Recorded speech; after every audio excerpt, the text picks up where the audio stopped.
Поведена е нова дадвачка во колку постоечкиот концесионер сака да продаде удел од својата концесија, треба да плати 7% од вредноста на проценетата концесија.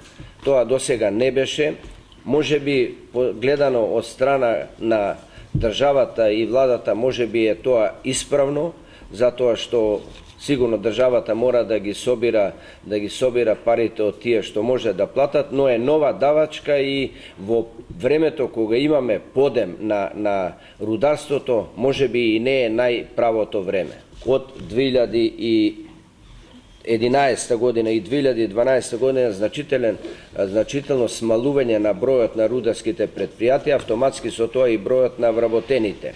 Но бројката од десетина илјади вработени директно во рударскиот сектор, тука во овој извештај не ги третираме преработувачкиот сектор од рударството, затоа што тие вработуваат значителен број на луѓе, значи самиот рударски сектор станува позначителен. Но директна причина е тоа што се смалува бројот на предпријатијата и она што го реков, значи треба сите, ние како Македонска асоциација во границите на нашите можности се трудиме да реално ги охрабруваме и помагаме оваквите потези на предпријатијата, но тука сигурно ќе треба тоа да го прави државата, Министерството за економија, владата.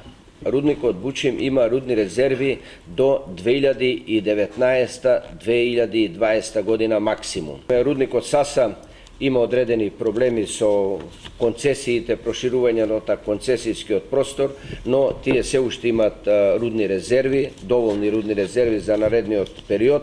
Нормално треба да се работи на дополнителни истражувања, дополнителни концесии. Рудникот Злетово и Тораница се со нешто помали век на работење, не би можел во момент да кажам колку е проценката, но таму се рудните резерви нешто помали.